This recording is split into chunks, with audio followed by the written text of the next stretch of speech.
This is definitely something that's very difficult to talk about. Recently, I've had a lot of subscribers that struggle with dysthymia. And if you missed that video that I had called My Experiences with Dysthymia, I'll link it in the description.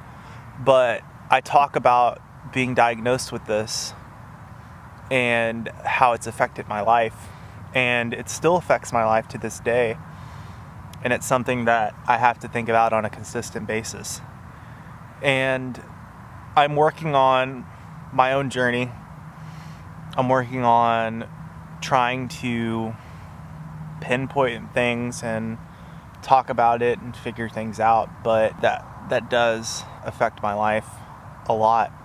I've tried so long to separate myself from my mental illness instead of embracing it as a part of myself.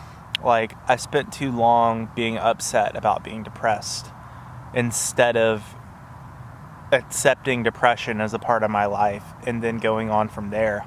And that's been the biggest thing that's messed me up. And I'm working on accepting it. And I'm working on from there creating healthy coping mechanisms and talking about it. And I really would like to eventually go back to therapy and talk about it more in the foreseeable future. It's something that I want to be honest about, and I want to help those who have it and those who have loved ones that struggle with it and normalize it.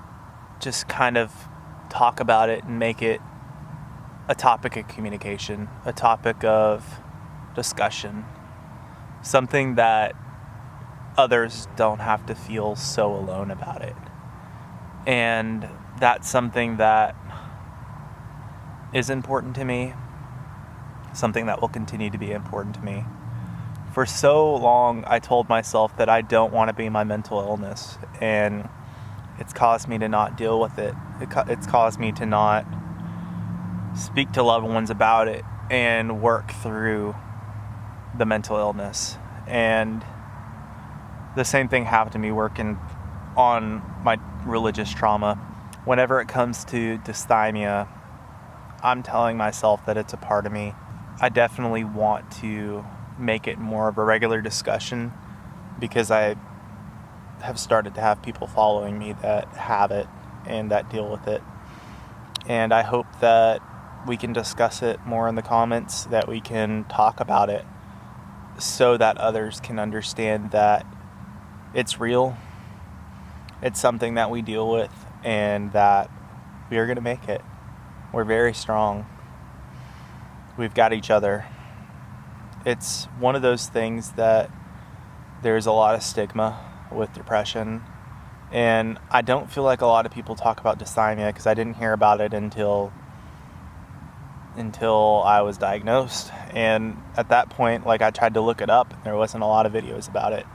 So being somebody that is willing to talk about it on camera, know that I'm an ally, that you have a safe place here, that we're allowed to talk about it, that if you have a loved one that struggles with it, I would love to talk about it with you.